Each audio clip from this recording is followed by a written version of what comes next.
Que por qué no te dejan tomar la Santa Cena porque sencillamente no te casaste. No te dejan tomar la Santa Cena porque sencillamente tú no calificas para ellos. Pero ¿por qué te agarran los diezmos? ¿Por qué te dejan ofrendar? Si tú eres inmundo, porque no te has bautizado, porque no te has casado, también eres inmundo para ofrendar. Entonces la iglesia se ha convertido en una iglesia hipócrita. Los ministros se han convertido en hipócritas. Cuando tiene que ver con plata no hay inmundicia. Cuando tiene que ver con plata, le agarran grandes cantidades a los narcotraficantes. A los narcotraficantes les profetizan, les ungen carros, les bendicen fincas, les bendicen parcelas, les bendicen casas, les bendicen caletas. Señor, reprenda al diablo. Tú puedes conocer a Dios en el nivel más básico, que es el nivel de las obras. Por ejemplo, Israel tuvo la nube, Israel tuvo el maná, las codornices, el mar abierto, por 40 años, pero lamentablemente no entraron en la tierra. Pero ahora bien, el hecho de que tú conozcas el milagro de Dios. Por ejemplo, si el Señor sanó del cáncer, si el Señor te sanó de cáncer, ¿qué puedes tener de Él? Y eso no garantiza que tú entres en el designio del corazón de Dios. Israel vio codornices, Israel vio una fuente que se abrió de una peña, Israel vio una nube durante el día. Israel vio una columna de fuego durante la noche. Israel vio lo que ningún pueblo de la tierra había visto. Sin embargo, Israel no entra a la tierra que fluye leche y miel. Porque podemos conocer a Dios en el nivel de las obras y no conocer los caminos de Dios. Y esto es importante. Yo en estos días le preguntaba al Señor, porque yo he visto a Dios hacer milagros poderosísimos. Y yo le preguntaba al Señor, ¿por qué no estoy mirando los milagros que acostumbradamente veo? ¿Por qué? Obviamente se sanan multitudes, pero hay otros que no se sanan. Y mi pastor me escribió como a los, un minuto. Y me dice, el Señor me mostró algo. Eso es lo importante de uno tener un mentor, caminar uno, permíteme usar la palabra cobertura, caminar bajo la cobertura correcta. Porque qué desgracia es que Dios te revela cosas y el último en creer lo que Dios te está revelando es tu propio pastor. Eso es una ruina. Eso es una ruina, que tú viajas a un país y ni siquiera el pastor te apoya. Es una desgracia, que más bien como que te trunca, como que te estorba lo que Dios quiere hacer. Entonces oiga esto. Me llama el pastor y en el instante me llama y me dice, el Señor me mostró que la razón por la cual no están ocurriendo tantos milagros como antes es porque el enfoque de Dios sobre tu vida es un enfoque profético. Y Dios lo que quiere es que la gente escuche la palabra, porque la palabra que ha puesto en tu boca es una palabra que es como un cuchillo de doble filo, es como fuego, es como saeta, es como carbones encendidos. Entonces entendí, dije gloria a Dios, qué interesante es esto. Por eso, escucha esto, conocer los caminos de Dios es el nivel más alto. Es el nivel de conocer sus planes. Es el nivel de conocer sus designios, cómo Dios se mueve, cómo Dios actúa. ¿Por qué las bendiciones de Dios se cierran? Los hombres que se movieron en los grandes avivamientos, en los grandes moveres de Dios en la tierra, en el nivel superior, nunca caminaron en las obras. Siempre caminaron en el nivel de los caminos. Oiga lo que dice la Escritura. Segunda de Pedro, capítulo 1, verso 3. Como todas las cosas que pertenecen a la vida y a la piedad, nos han sido dadas por su divino poder mediante el conocimiento de aquel que nos llamó por su gloria y excelencia. Según la Biblia, todas tus necesidades materiales y espirituales, todas están definidas. Oiga, qué fuerte es esto. Y dice que todo ya fue dado, es lo que la Escritura enseña, ya todo fue dado. Ahora, pero hay una cláusula y hay una prerrogativa divina. Y la prerrogativa divina es, ¿sabe usted que puede perderse bendiciones por ignorancia? Escucha esto. Tu mayor enemigo no es el diablo, tu mayor enemigo es el nivel de ignorancia que tengas.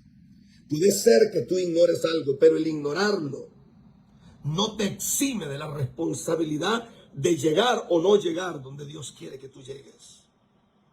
Por eso el problema más grande es que la ignorancia, no el pecado, porque el pecado, hay gente que todo lo ve pecado, y eso es un problema grande. Todo es pecado, todo es pecado, todo es pecado. Tu mayor enemigo no es el diablo, tu mayor enemigo no es el pecado, tu mayor enemigo es la ignorancia. Ignorancia, la ignorancia anula el cielo, la ignorancia anula el poder, la ignorancia anula la gloria, la ignorancia anula el conocimiento, la ignorancia que tenemos de no llegar a un conocimiento pleno. Pablo dice que el conocimiento pleno, usted ore cada mañana para que el Señor, para que el Señor le dé un conocimiento pleno. Esa debería de ser una oración diaria, porque el conocimiento pleno te introduce a ti y a mí en el día de las bendiciones de Dios. Si usted ignora, pierde. Si lo conoce, lo tiene. Si usted ignora, pierde. Si usted conoce, pierde. Segunda de Pedro, capítulo 1, verso 4. Por medio de las cuales nos ha dado preciosas y grandísimas promesas, para que llegases a ser participante de la naturaleza divina. Desde el momento que nació de nuevo, según la Biblia, usted se transformó en un ser que la naturaleza divina se activó. Ya usted es un espíritu viviente. Ya usted es un espíritu con una naturaleza distinta. Ya usted es un espíritu que se mueve en dimensiones totalmente distintas. Ya usted lo es. No lo será, ya usted lo es. Le voy a hablar de un aspecto muy importante de Dios. Y es que Dios es un Dios legal, no legalista. Y todo lo que Dios hace tiene un soporte legal. La Biblia es un documento legal. Por eso tiene un Nuevo Testamento y un Antiguo Testamento. Cuando tú lees la Biblia encuentras términos como juramento, testamento, redención, expiación, adopción, condenación, juez, abogado, fiador, mediador, testador. Todos estos términos son legales. Después de todo, la fe no es como una nube. La fe es conocer la legalidad de Dios. Y al conocer la legalidad de Dios, entonces te das cuenta que Dios no es un Dios romántico, como lo han predicado los evangélicos. Es que Dios es amor. Es una de las palabras que me molesta tanto. Es que Dios es amor. Entonces, casi que han creado un Dios afeminado. Casi que Dios es un Dios así como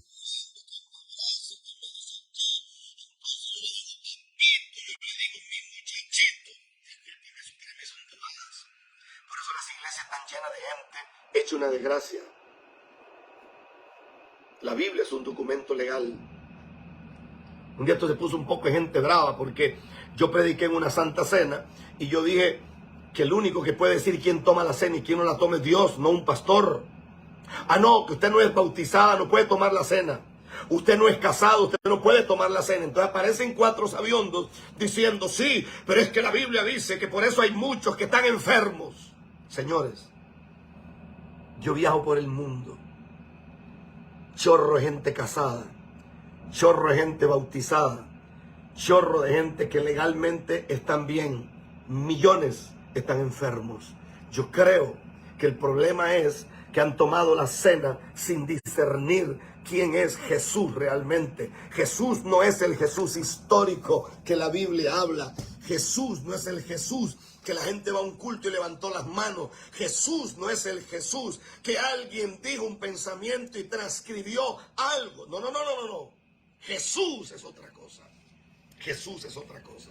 Y entonces yo dije ese día, porque son cosas que me molestan, dije ese día que por qué no te dejan tomar la Santa Cena, porque sencillamente no te casaste.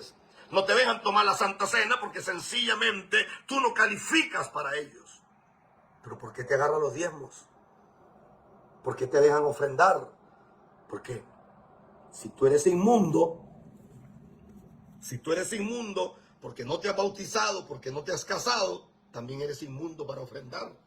Tan sencillo como eso. Entonces la iglesia se ha convertido en una iglesia hipócrita. Los ministros se han convertido en hipócritas.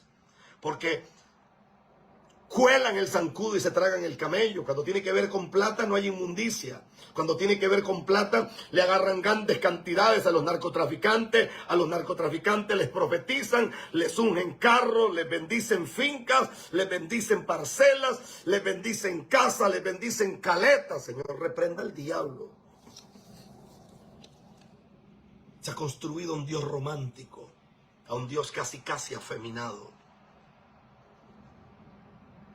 ¿Sabe por qué Jesús murió en un madero? Por un asunto de legalidad. Porque la legalidad tenía que ver con satisfacer la justicia del Padre. El Padre quería perdonar a los hombres, pero no podía, porque había una deuda de pecado. Entonces el Hijo murió para satisfacer una necesidad de justicia del Padre. Cuando la necesidad de justicia del Padre en su legalidad queda satisfecha, entonces Él puede perdonarnos a nosotros. Dele compartir, gloria a Dios. Voy a leer algunos pasajes para que entienda que los próximos años usted se va a mover en algo nuevo. Oiga bien, el tener una promesa, esto es una bomba. El tener una promesa no es tener una realidad. Hay millones de gente en las iglesias, en ministerios, en países que están llenos de promesas, pero no de realidades. Hebreos capítulo 9, verso 15 al 17 dice: así que, por eso, es mediador de un nuevo pacto, para que interviniendo muerte, para la remisión de las transgresiones que había bajo el primer pacto, los llamados reciban la promesa de la herencia eterna. Porque donde hay testamento, es necesario que intervenga muerte del testador. Porque el testamento con la muerte se confirma, pues no es válido entre tanto que el testador vive. Esto es material para gigantes. Esto no es un texto para hermanitos que se chupan los dedos, no. Esto es material para gigantes. Déjeme aclararle algo y anote esto. Promesa no es lo mismo que tener una realidad. Una promesa, aunque venga de Dios, es una promesa. Oiga bien, una promesa es una palabra que no tiene sustento legal y escrito. Dios se movió en el Antiguo Testamento con promesas. Dice: ahora bien, a Abraham fueron hechas las promesas y a su descendencia. Una promesa es una promesa. Cuando tú tienes una promesa, ¿qué es lo que tienes? Bíblicamente, nada. Esto es una bomba. Estoy escribiendo esto y esto me sacudió. ¿Por qué dice nada? Porque es solamente una promesa. Aunque proceda de Dios, si esa promesa no está basada en legalidad, no se cumplirá. Hebreos 11:13 dice: conforme a la fe, murieron todos estos sin haber recibido lo prometido. Oiga bien, tuvieron la promesa de Dios, pero no la recibieron. Solo vieron la tierra de lejos. Vaya conmigo en el capítulo de Hebreos 11:39. Y todos estos, aunque alcanzaron buen testimonio mediante la fe, no recibieron lo prometido. Eso dice la Biblia. Una promesa no garantiza que se vaya a cumplir. Dios le dijo a Abraham: te daré la tierra, nunca la recibió. Le dijo: te daré una gran descendencia, pero Abraham nunca lo vio. O sea, tuvo la promesa.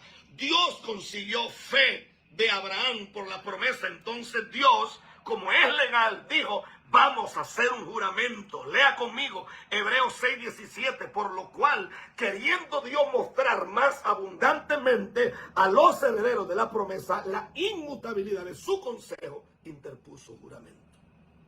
Porque una promesa que no esté sustentada en una base legal no se cumplirá. Por eso Dios interpuso juramento. Oiga, qué fuerte es esto. ¿Qué es un juramento? Juramento es un documento. Dios le dijo a Abraham: tú y yo vamos a jurar. Dios hizo una promesa, pero Abraham está haciendo un juramento. El juramento es algo firmado, es algo legal. Entonces Dios ya firmó bendecirte, firmó perdonarte, firmó que los cielos se abrirían. Pero esto no ocurrirá hasta que su nivel de revelación crezca. Por eso yo hablo de involución, no de evolución. La involución es otra cosa completamente. Oiga esto. Segunda de Pedro, capítulo 1, verso 3. Como todas las cosas que pertenecen a la vida y a la piedad, nos han sido dadas por su divino poder mediante el conocimiento. Ahora, ¿usted tiene mentalidad de promesa o mentalidad de juramento? ¿Usted tiene mentalidad de promesa o mentalidad de juramento? Por eso tenemos multitud de gente que anda buscando un profeta para que le dé una palabra. La gente anda buscando un profeta. Dame una palabra, dame una palabra, dame una palabra, dame una palabra. Una palabra que no esté sustentada con una base de legalidad no se cumplirá. No se cumplirá.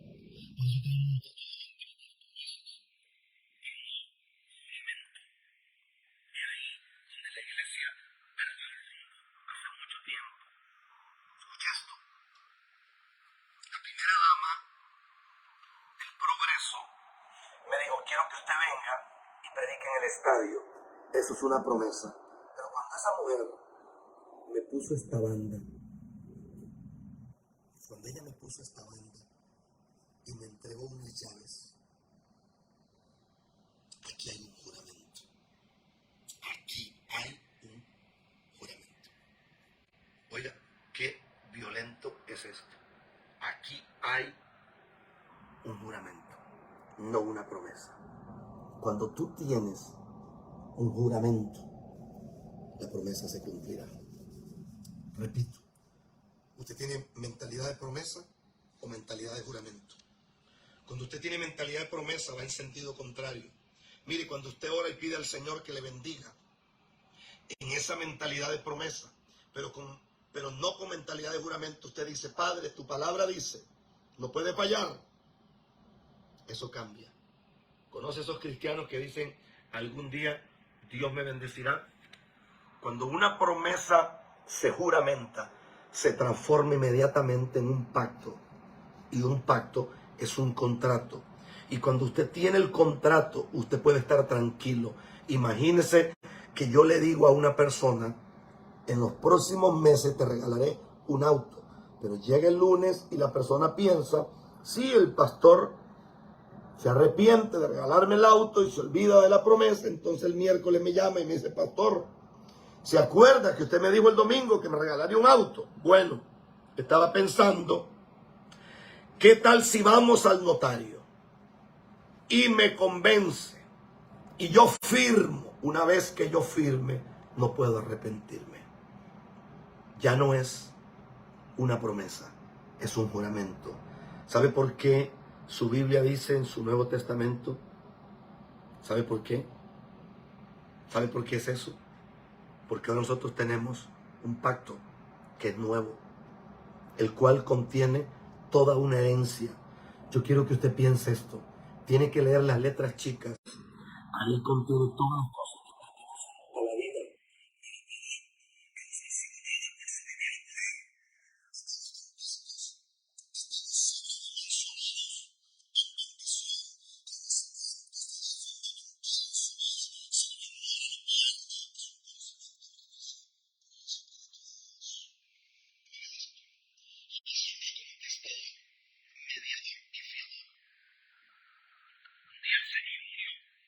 Y dice que murió como un testador. Dice Hebreos que el testamento, oiga bien, el testamento se abre cuando muere el testador. Ese Pablo era terrible. Cuando Pablo escribe el epístola a los Hebreos, Pablo es terrible. Usted sabe que siempre que alguien muere, deja algo. Por ejemplo, si usted se muriera ahora, ¿qué dejaría? Su ropa, su cama. No sé, el que está más rico, el que muera más grande es lo que deja.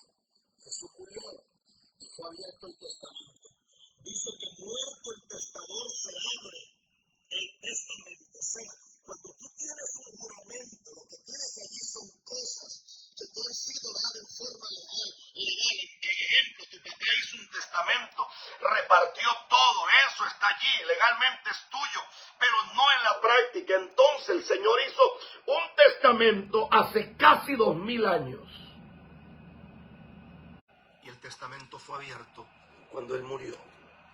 ¿Tú lo entiendes? Ya no tenemos una promesa. Lo que tenemos es un juramento que se abrió porque se convirtió en un testamento. Y el testamento dice que usted tiene esto, que tiene acceso a esto, que tiene acceso a esto, que tiene acceso a esto. Y es tan grande que el testamento se convirtió en herencia.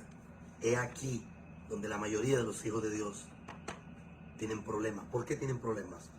Porque oran como mendigos. Señor, yo necesito un auto y rompen a llorar. Señor, necesito sanidad y rompen a llorar. Señor, necesito tener paz y rompen a llorar. Porque oran desde la perspectiva de un mendigo. Hay muchos que todavía les hace falta Egipto. Yo hablaba un día de estos con una mujer, tiene 3 hijos, 3 o 2, no recuerdo bien. Esta mujer viene de un mundo turbulento, enredada en todo tipo de pecado, pariéndole hijos a unos tipos que son unos sinvergüenzas.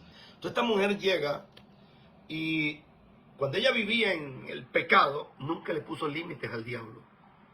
Nunca le puso límite a los hijos del diablo. Le parió hijos a diferentes hombres.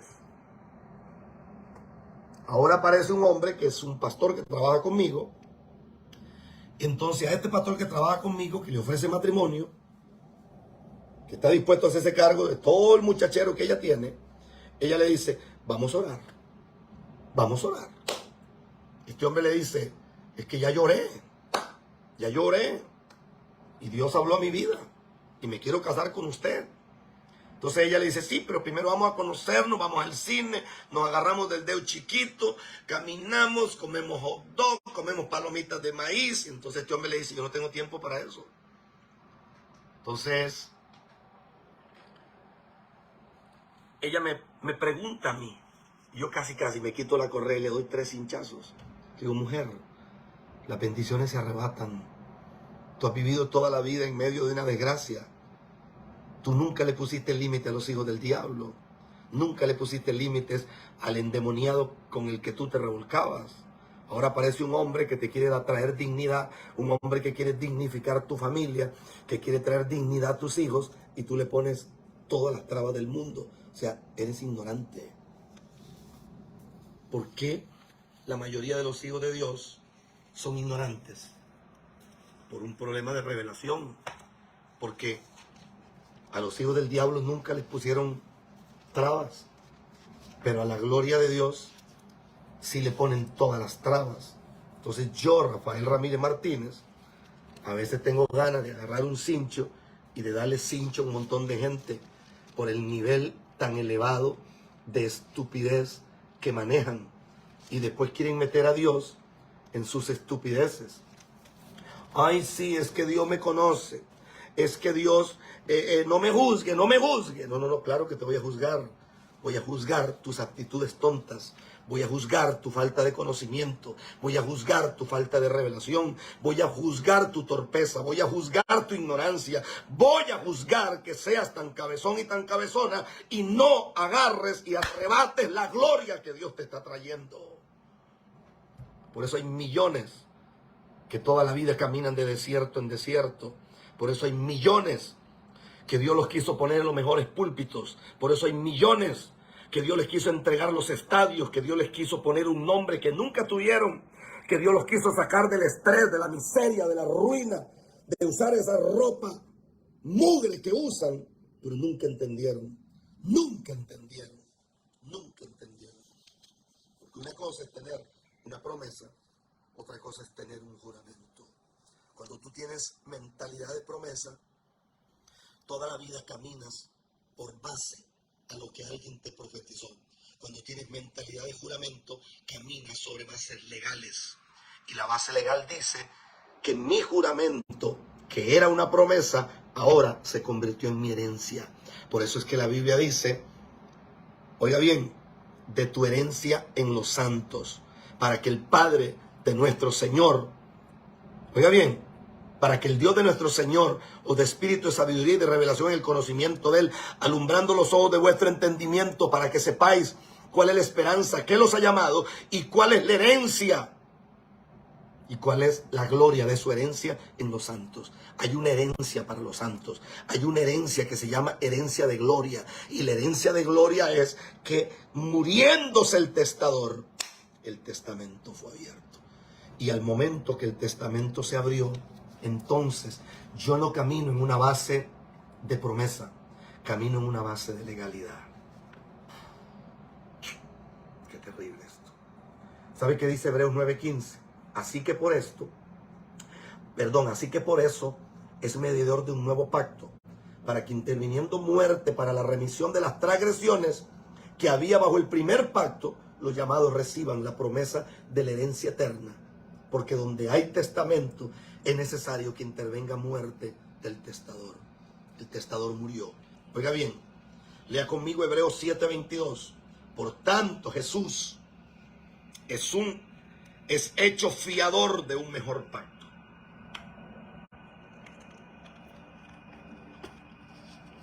Vamos a la legalidad de Dios. Ya dijimos que no tenemos una promesa.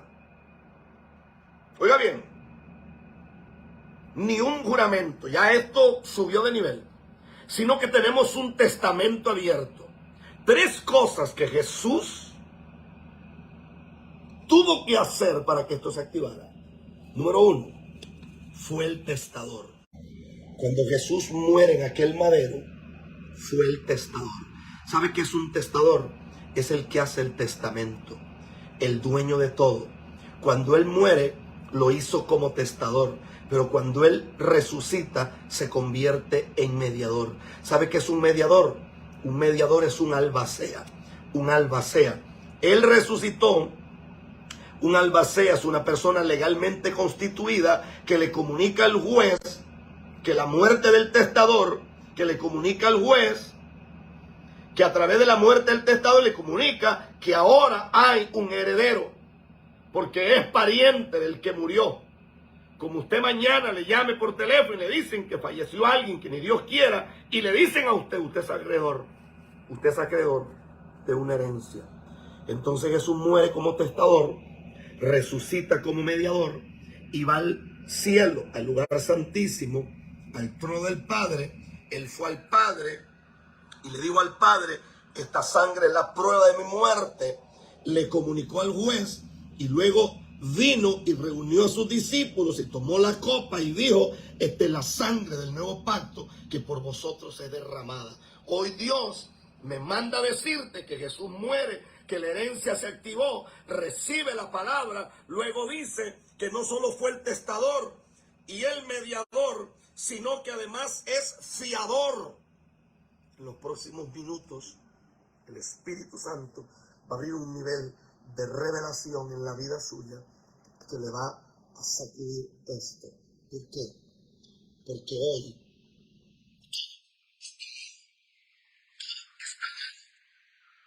hay demasiada gente que dice, es que yo necesito un padre. Es que usted no puede tener padre si usted no tiene corazón de hijo.